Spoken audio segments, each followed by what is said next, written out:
Hello everyone and welcome back to your own channel. स्वागत है आपका आपके अपने चैनल में। My name is Akhil Maheshwari and I am going to clear your concepts of BST. Don't worry. So आज है हमारी वीडियो नंबर 8। ये आपके फर्स्ट चैप्टर का लास्ट वीडियो है and we will be continuing with our previous video number 7 से continue करेंगे हम। जिसने भी मेरा वीडियो नंबर 7 नहीं देखा है वो पहले जाओ वीडियो नंबर 7 देखो। एंड इन केस जो मेरे चैनल में पहली बार आया है लाइक करो, सब्सक्राइब करो एंड शेयर करो। और वीडियो शुरू करते हैं। उससे पहले हमारा स्लोगन क्या होता है? Study together, grow together. सब मिलकर साथ पढ़ेंगे, मिलकर आगे बढ़ेंगे। ये मेरी एनसीईआरटी बुक का पेज नंबर 24 है। मैंने आपको पहले भी बताया कि हर एनसीईआरटी बुक 11th पीएचडी की डिफर करती है। सो बॉदर करने की जरूरत नहीं है आपको। टॉपिक्स आपको डिफरेंट नहीं लगेंगे। ओके, सो हम कंटिन्यू कर रहे हैं। हमने पढ़ा था पिछले वीडियो में स्टार्टिंग अ बिजनेस और उसके कुछ बेसिक फैक्टर्स। हमने 5 फैक्टर्स पढ़ लिए थे, ठीक है। तो आज हम उसके 6th फैक्टर से स्टार्ट करेंगे। हमने पढ़ लिया था कि nature and purpose of business. हमने पढ़ लिया था कि क्या नेचर होना चाहिए बिजनेस का। हमने साइज पढ़ लिया था बिजनेस का। हमने फाइनेंसिंग द प्रपोजिशन पढ़ लिया था, है ना। हमने लोकेशन के बारे में पढ़ लिया था। तो आज हम पढ़ेंगे और बाकी जो बचे हुए फैक्टर्स हैं। तो 6th है फिजिकल फैसिलिटी। जैसे मैंने आपको बताया कि इन वीडियो में इस टॉपिक में आपको क्या फील करना है, that you are a businessman. आप अपना बिजनेस स्टार्ट करने वाले हो, तो ये चीजों को समझने में और आपके लिए थोड़ा आसान हो जाएगा। तो जब एक बिजनेस में आपने लोकेशन चूज कर ली है, आपने नेचर चूज कर लिया है, अपने बिजनेस का टाइप चूज कर लिया, आपने साइज चूज कर लिया, फॉर्म ऑफ ओनरशिप चूज कर ली कि भाई आपको सोल प्रोप्राइटर करना है, मतलब अकेले बिजनेस करना है या पार्टनरशिप में करना है या बहुत सारे लोगों को इन्वॉल्व करके कंपनी खोलनी है। जब हमने ये सब चूज कर लिया है तो इतना ही काफी नहीं होता है। उसके बाद नेक्स्ट फैक्टर क्या आता है? What is the next factor? Next very important factor is physical facilities. Physical facilities का मतलब क्या हुआ? फिजिकल मतलब which can be seen and touched, यानी कि टेंजिबल फैसिलिटीज की बात हो रही है यहाँ पे, ठीक है। अब ये टेंजिबल फैसिलिटीज कौन कौन सी हुई? Like machine and equipments. आपके फिक्स्ड एसेट्स की बात हो रही है यहाँ पे, ठीक है। कि आपने पिछले में पॉइंट में ये पढ़ लिया कि भाई हमें कैपिटल चाहिए फाइनेंस करने के लिए फिक्स्ड एसेट्स को या करंट एसेट्स को भी। तो इसमें हम पढ़ने वाले हैं कि भाई हमने अगर डिसाइड कर लिया, से फॉर एग्जांपल हमें मशीनरी लेनी है, उसके पास हम उसके लिए हमने पैसा भी इकट्ठा कर लिया, we have collected the handsome amount of money that we want. तो वो जो पैसा है जो हम मशीन पे लगाने वाले, तब कौन सी मशीन हम लेंगे या फिर कौन से बेस्ट इक्विपमेंट्स हम लेंगे, या फिर अगर हम हमारा ऑफिस खोलने वाले हैं तो किस बिल्डिंग में होना चाहिए और उसके अलावा और उस बिल्डिंग में क्या क्या सपोर्टिव सर्विसेज होनी चाहिए, ये सारी चीजें डिपेंड करते हैं हम क्या करने वाले हैं। लाइक एक छोटा सा एग्जाम्पल, मान लो मैंने एक शॉप खोलनी चाहिए, ठीक है, और मैंने सोचा कि मैं एक शॉप रेंट पर लूंगा, ठीक है। तो मैंने उसके लिए सबसे पहले क्या करना पड़ेगा? मुझे पैसा इकट्ठा करना पड़ेगा, कलेक्ट करना पड़ेगा। वो मैंने कर लिया। उसके बाद डिपेंड करता है कि वो शॉप में कहाँ खोलूंगा, राइट, किस लोकेशन पर खोलूंगा और किस टाइप की शॉप मुझे खोलनी है, कितना पैसा मैं उस शॉप पे स्पेंड करूं। तो ये डिपेंड करता है बिजनेस के नेचर पर, साइज पर, पैसा जितना उसके पास है और प्रोसेस ऑफ प्रोडक्शन पर। जैसे से फॉर एग्जाम्पल मैं एक रिटेल की शॉप खोल के बैठा हूं और रिटेलर का वर्क हमने पढ़ लिया फर्स्ट वीडियो में कि what is the work of a retailer. वो छोटी छोटी क्वांटिटीज में परचेज करता है। जिन्होंने मेरा फर्स्ट वीडियो नहीं देखा वो जाकर के देखो एंड ये वीडियो पूरा देखो, तभी आपको समझ में आएगा, ठीक है। तो जैसे रिटेलर है, मैंने रिटेल का बिजनेस स्टार्ट कर दिया है, तो क्या मुझे कोई मशीन की जरूरत है क्या प्रोडक्शन की? जरूरत ही नहीं है, बिकॉज मेरा काम ही नहीं है प्रोडक्शन का, तो मुझे मशीन की जरूरत नहीं पड़ेगी। So what this point says कि फिजिकल फैसिलिटीज कितनी चाहिए कितनी नहीं चाहिए, ये नेचर पर, साइज पर, फंड पर एंड प्रोसेस ऑफ प्रोडक्शन पर डिपेंड करता है। जैसे अगर आज मेरे पास बहुत ज्यादा पैसा है तो मैं अच्छा सा एक शोरूम खोलूंगा शॉप की जगह, उसका मिरर गेट होगा, है ना, या फिर हो सकता है ऑटोमेटिक डोर हो, लाइक दैट, ठीक है। तो ये फंड्स पर डिपेंड करता है। अब मेरे पास कम पैसा है तो मुझे एक नॉर्मल शॉप से भी काम चलाना पड़ सकता है। आप देखते होंगे मार्केट में बहुत सारी अलग अलग वेराइटीज की शॉप। देन साइज पर डिपेंड करता है ना। मान लो मेरा बिजनेस मेरे को छोटे स्केल पर ही करना है, तो फिर क्यों मैं शोरूम खोलूंगा? हो सकता है मेरे पास बहुत सारा पैसा है, बट मुझे बिजनेस ही छोटे स्केल पर खोलना है, तो फिर मैं इतना इन्वेस्टमेंट क्यों करूंगा, राइट। और बिजनेस के नेचर पर भी काफी ज्यादा डिपेंड करता है, राइट। सो बिजनेस के नेचर पर ऐसे डिपेंड करता है। एक छोटा सा एग्जाम्पल, मान लो एक कॉबलर है, एक मोची है, ठीक है। What he is doing, he is mending your shoes. वो सिर्फ आपके जूतों को या आपके जो फुटवियर है उसको ठीक कर रहा है। तो क्या उसको जरूरत है क्या एक बहुत बड़े शोरूम खोलने की? वो तो एक कैनोपी लगा करके एक अम्ब्रेला शेड में भी काम कर सकता है ना। सो फिजिकल फैसिलिटीज बिजनेस में कितनी चाहिए और किस तरीके की चाहिए, ये लार्जली डिपेंड करता है nature, size, fund and process of production पर। नेक्स्ट आते हैं हम हमारे बहुत इंपॉर्टेंट टॉपिक प्लांट लेआउट पर। प्लांट लेआउट बहुत इंपॉर्टेंट टॉपिक इसलिए है क्योंकि ये सिर्फ आपके 11th में ही नहीं, जब आप बीबीए करोगे तो आपके इंडस्ट्रियल मैनेजमेंट में ये सब्जेक्ट आता है, बीकॉम में ये पूरा सब्जेक्ट बन करके आता है प्लांट लेआउट। तो ये अपने आप में बहुत इंपॉर्टेंट हो जाता है। प्लांट का मतलब यहाँ पेड़ पौधे नहीं है, प्लांट का मतलब यहाँ पर क्या हुआ, फैक्ट्री। ठीक है, लेआउट का मतलब होता है डिजाइन। तो समझो प्लांट लेआउट का क्या मतलब हुआ, फैक्ट्री की डिजाइन, यानी कि आप यहां तो फैक्ट्री ले लो या ऑफिस कह लो, तो प्लांट लेआउट का क्या मतलब हुआ, फैक्ट्री या ऑफिस की डिजाइन हम कैसी करने वाले हैं। ठीक है, प्लांट लेआउट क्यों इंपॉर्टेंट हो जाता है, समझना इस चीज को। अच्छा, इससे पहले एक एग्जाम्पल समझते हैं, आपको ज्यादा अच्छे समझ में आएगा। आप कभी हरमंदर साहिब गए हो, गोल्डन टेम्पल? अगर आप नहीं भी गए और आपने सुना हो, जैसे नेशनल ज्योग्राफिक ने एक बार एक डॉक्यूमेंट्री बनाई थी उनके किचन के बारे में, तो आप देखोगे उनका काम जो होता है ना बड़ा अच्छे तरीके से होता है। मतलब अगर उनको डिश वॉश करनी है तो एक बंदा प्लेट दे रहा है दूसरे बंदे को, दूसरा बंदा उस प्लेट को पहले क्लीन कर रहा है, तीसरा बंदा वॉशरमैन को या वॉशर वुमन को दे रहा है, वो उसे उस पर सोप रब कर रही है, फिर वो नेक्स्ट वाले को दे रही है, वो उसको धो रही है, उसके बाद वो नेक्स्ट वाले को दे रहा है, वो उसे सुखा रहा है, एंड देन नेक्स्ट वाला उसे प्रॉपरली अरेंज करके शेल्फ्स में रख रहा है। ठीक है, तो देखो कितना तरीके से काम हो रहा है, कितना सिस्टमैटिक काम हो रहा है। इसका क्या बेनिफिट हो रहा है कि उनको बहुत सारा काम करना है, पर उनका काम जो है बड़े एफिशिएंट और इफेक्टिव तरीके से हो रहा है, टाइम भी वेस्ट नहीं हो रहा और एफर्ट्स भी खराब नहीं हो रहे हैं। तो ये क्या है, ये एक्चुअली में देखा जाए तो प्लांट लेआउट का एग्जांपल है। कैसे? प्लांट लेआउट का मतलब होता है कि आपने जब बहुत सारी मशीनरीज ले ली हैं तो आप कौन सी मशीनरी कहां प्लेस करोगे। जैसे मान लो बहुत सारी मशीनरीज ऐसी होती है ना कि पहले से, फॉर एग्जांपल अगर मैं ये पेन बना रहा हूं तो मुझे सबसे पहले एक मशीनरी ऐसी चाहिए जो प्लास्टिक को कॉइल बना करके ट्यूब के फॉर्म में बना दे। ठीक है, देन सेकंड मशीनरी मुझे क्या चाहिए कि वो उसके अंदर इंक फिल करे। ठीक है, थर्ड मशीनरी क्या चाहिए कि मुझे जो उसके अंदर टिप डाले, मेटल टिप डाले पेन की, है ना, ये वाली मेटल टिप, है ना। फोर्थ मशीनरी क्या चाहिए कि जो उसमें प्लास्टिक ऐड करके इसकी पूरी बॉडी डाल दे। फिफ्थ मशीनरी उसके लिए रैपर बनाएगी और उस पर रैप कर देगी जो भी लेबलिंग है कंपनी या ऑर्गेनाइजेशन की, राइट। सो देखो ये पूरा सिस्टमैटिक तरीके से हमें मशीनरी को रखना पड़ेगा, एक के बाद एक के बाद एक। जो मशीनरी जिस काम में पहले आ रही है उसको पहले, जो बाद में आ रही है उसके ठीक नेक्स्ट में। अगर मान लो मैंने ऐसे कर दिया कि मशीन 1 को इधर रख दिया और 2 को मैंने सबसे लास्ट में रख दिया, तो क्या होगा कि पहला मशीन का जब काम हो गया तो मेरे को वापस घूम करके पूरे वर्क फोर्स को ले जाकर के सेकेंड मशीनरी के पास उस प्रोडक्ट को लाना पड़ेगा। तो कितना टाइम वेस्ट होगा इसमें। So what is plant layout? Plant layout हुआ कि आप मशीन को, बहुत सिंपल सेंस में, आप अपनी मशीन्स को किस तरीके से, किस डिजाइन में कहां रखते हो कि आपका टाइम जो है वो वेस्ट ना हो, काम बहुत इफेक्टिव तरीके से हो जाए। आप देखो सिर्फ ये फैक्ट्री या ऑफिस में ही नहीं, ये घर पे भी तो काम आता है, होम लेआउट।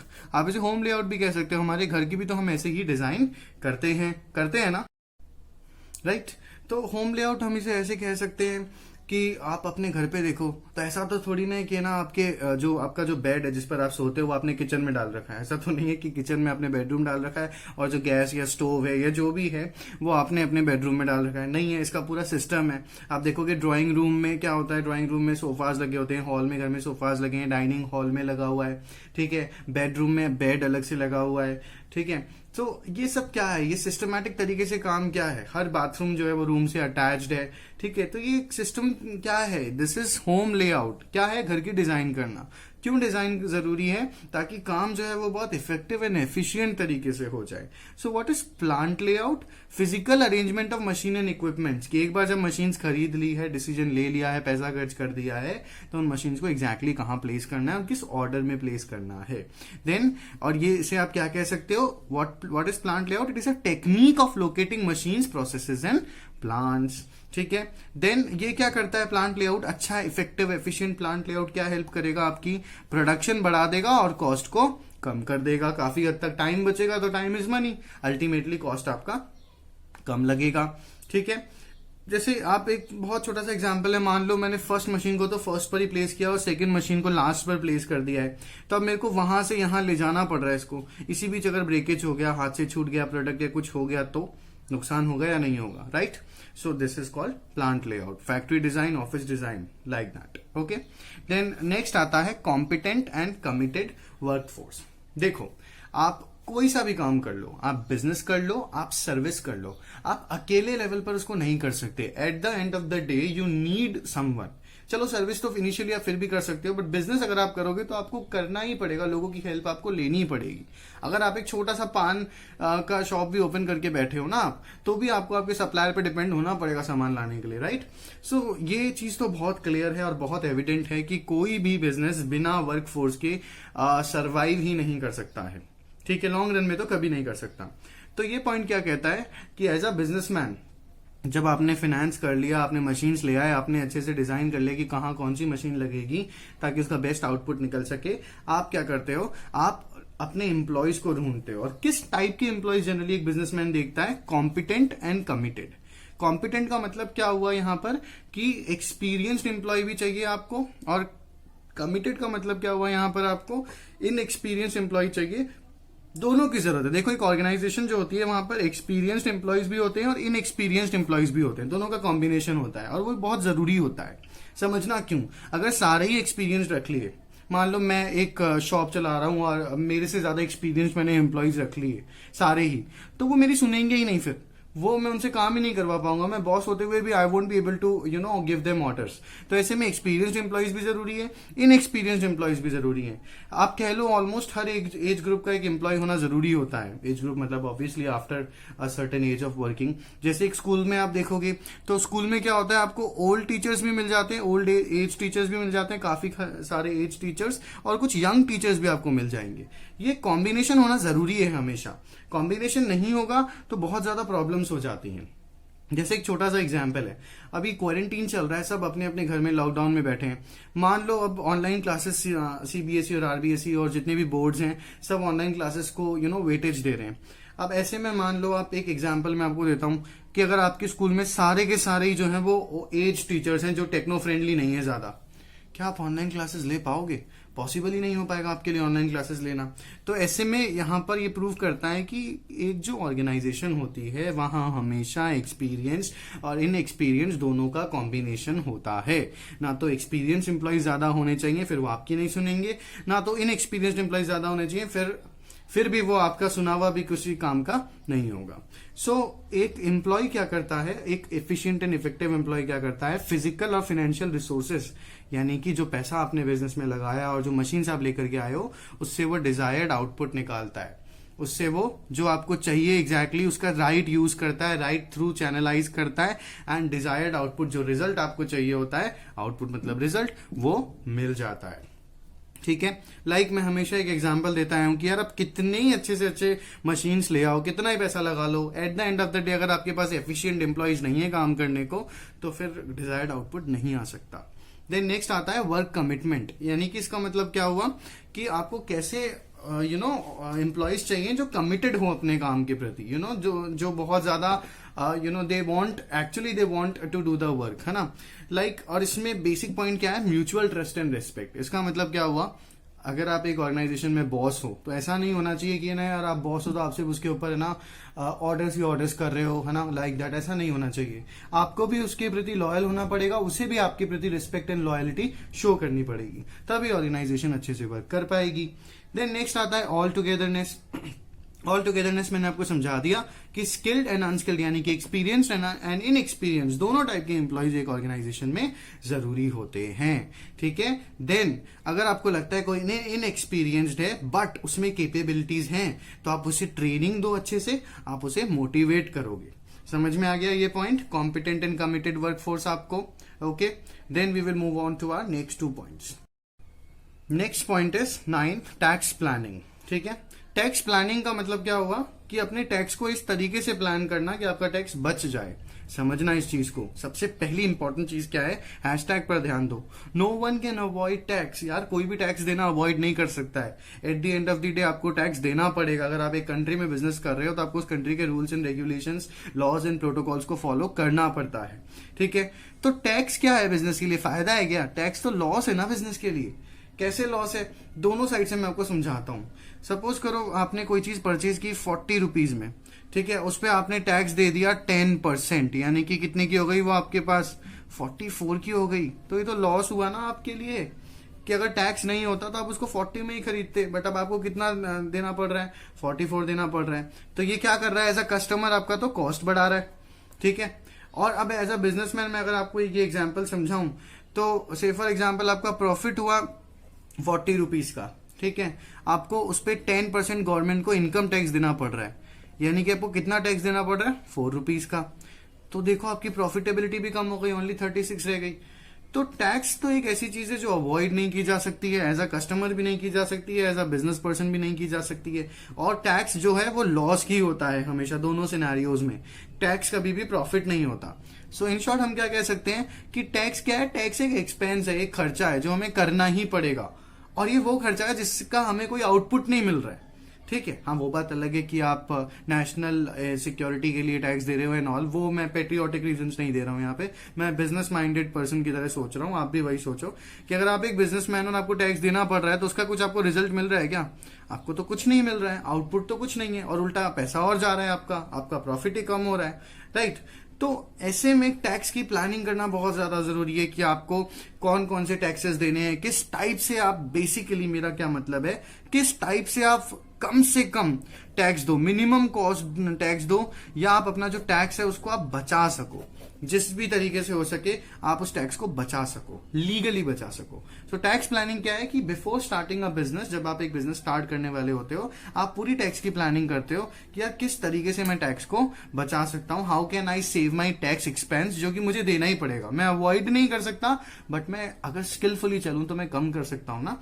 लाइक एक छोटा सा एग्जाम्पल है कि एक बहुत रफ एग्जांपल दे रहा हूं, मान लो गवर्नमेंट ने एक स्कीम लॉन्च की है कि अगर आपके यहाँ वुमेन एम्प्लॉय है तो आपको ना सिर्फ 10% टैक्स देना पड़ेगा as compare to male employ, जहां आपको 15% टैक्स देना पड़ता था अपने बिजनेस में, ठीक है। मतलब कहने का सेंस ये है कि अगर आपने, क्योंकि वुमेन को एज अ जॉबर रखा है, एज अ जॉब करने वाला पर्सन रखा है, तो गवर्नमेंट आपको हेल्प कर रही है इस चीज को आगे बढ़ाने में, वुमेन एम्पावरमेंट को, और आपको 5% टैक्स कम देना पड़ रहा है। तो obviously you will look for women in an organisation. क्यों? क्योंकि यहां पर आपका 5% टैक्स बच सकता है। अगर आपको इसका और प्रैक्टिकल एग्जांपल लेना है तो देखो, दो चीजें होती हैं, एक होता है डिबेंचर्स और एक होता है प्रेफरेंस शेयर्स, ठीक है। तो अभी मैं आपको शॉर्ट में सिर्फ ये समझा देता हूं कि डिबेंचर्स से भी कंपनी पैसा उठाती है, पब्लिक से पैसा लेती है, प्रेफरेंस शेयर के थ्रू भी पैसा लेती है, बट डिबेंचर्स जो होते हैं वो एक्चुअली टैक्स फ्री होते हैं, वो ज्यादा बेटर होते हैं, इवन इक्विटी शेयर से भी ज्यादा बेटर होते हैं when it comes to tax, ठीक है। तो ऐसे में मैं उस तरीके से पैसा लूंगा जहां मेरा टैक्स कम लग रहा हो। देन नेक्स्ट क्या है, फाइनली जब सब कुछ हो चुका है, लास्ट क्या, लॉन्चिंग द एंटरप्राइज। कहीं बुक्स में ऐसे भी लिखा होता है setting up of enterprise. Finally आप बिजनेस स्टार्ट करते हो, और कैसे स्टार्ट करते हो, आप देखते हो कि मार्केट मैच्योरिटी कब है। लाइक से फॉर एग्जांपल मैं एक केमिस्ट शॉप खोलने वाला था, ठीक है, या मैं मेडिसिन प्रोड्यूस करने का बिजनेस स्टार्ट करने वाला था। तो अभी जो पेंडेमिक का टाइम है उसमें मार्केट मैच्योरिटी क्या कहती है कि जितने ज्यादा सैनिटाइजर्स आप यूज करो, मतलब प्रोड्यूस करोगे, उतना आपका प्रॉफिट है। इनफैक्ट मैं तो ये कहूंगा कि मान लो कि सैनिटाइजर तो वो आदमी है जिसकी गवर्नमेंट जॉब लग गई है इस पेंडेमिक में, उसको फायदा हो गया है, इसकी गवर्नमेंट जॉब लग गई, इसकी तो निकल पड़ी। तो ऐसे में आप देखो जितनी भी बड़ी बड़ी कंपनीज हैं, ये सब की सब क्या कर रही हैं, ये सब की सब ना सैनिटाइजर्स बनाने में लगी हुई हैं, क्योंकि इससे प्रॉफिट निकल रहा है। तो आप कब अपने बिजनेस को स्टार्ट करना चाहोगे, जब आपके प्रोडक्ट की डिमांड हो या मार्केट मैच्योरिटी पर हो। आप लॉन्च प्लान करोगे कि किस तरीके से आप बिजनेस करने वाले हो, like in the sense what I mean is कि किस डेट को करोगे, कौन सी सेलिब्रिटी आएगी आपके बिजनेस में, अगर बहुत बड़ा बिजनेस कर रहे हो, like an example. Target audience क्या आएगी, किस तरीके से एडवर्टीजमेंट करोगे। अगर आप कोई रेस्टोरेंट खोलने वाले हो तो आप सिर्फ उसी एरिया के लोगों को न्यूज़पेपर में, एज एन एग्जांपल, न्यूज़पेपर में आर्टिकल दोगे अपना, या न्यूज़पेपर में पैम्पलेट दोगे, या आप पूरे जयपुर में या पूरे आपके शहर में दोगे, लाइक दैट। कौन सी मीडिया स्ट्रैटेजी, मतलब एडवर्टीजमेंट एंड ऑल आप यूज करने वाले हो। तो ये सारी की सारी चीजें होती हैं जो कि eight the end of the day आपको हेल्प करती हैं एक बिजनेस को स्टार्ट करने में। आपको समझ में आया? This was our last video, और यहाँ पे हमने चैप्टर को कंप्लीट कर दिया, chapter 1 nature and purpose of business. बने रहिए मेरे साथ, चैप्टर 2 हम पढ़ेंगे forms of business organisations. Thank you so much for watching, and please like and share and subscribe.